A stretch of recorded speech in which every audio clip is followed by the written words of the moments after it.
Un peu plus d'un an après la découverte des premiers cas dans la ville de Wuhan en Chine, on ne connaît toujours pas l'origine du coronavirus. C'est pour cette raison que des experts de l'OMS devaient s'y rendre afin d'enquêter. Mais tout ne s'est pas exactement passé comme prévu. En effet, déjà en route pour la Chine, certains de ces experts ont dû tout simplement rebrousser chemin. Ils n'avaient pas les visas nécessaires pour entrer dans le pays.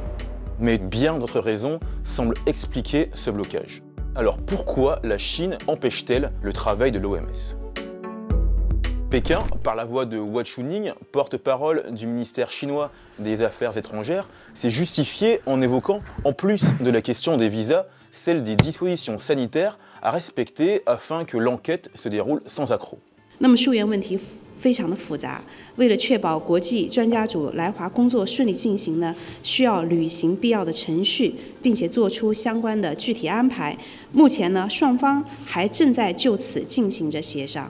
Du côté de l'OMS, on ne perd pas espoir et on veut croire que la situation s'arrange très vite.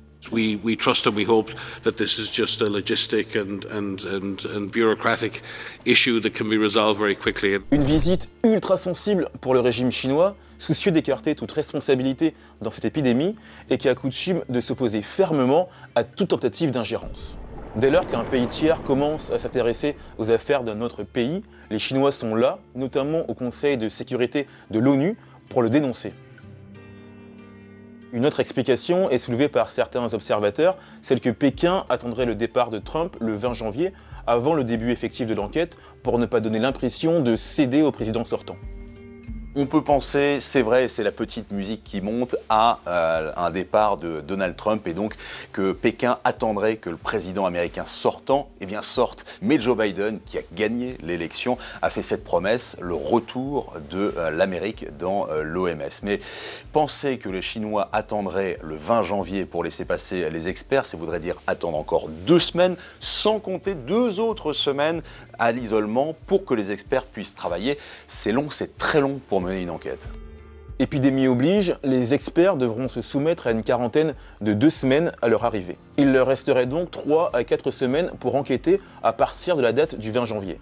Le temps presse donc pour l'OMS. I have been assured that China is speeding up the internal procedure for the earliest possible deployment. We're eager to get the mission underway as soon as possible.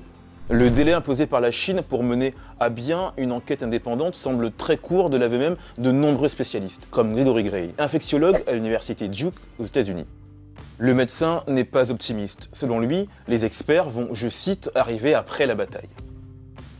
Pour lui, les premières traces de l'infection vont être très compliquées à trouver plus d'1 an après la découverte du coronavirus. Alors, et en l'état actuel des choses, peut-on concrètement espérer quelque chose de cette enquête ? Ça paraît très compliqué. Déjà, les experts, s'ils arrivent, ne savent toujours pas s'ils auront accès à la ville de Wuhan. Ils ne savent pas non plus quels documents les Chinois vont accepter de leur transmettre. Et est-ce que ce sont des documents entiers ou caviardés? Ça, c'est l'inconnu. Les Chinois, ils ont tout à gagner à faire preuve de transparence. Je veux croire à la bonne foi des Chinois.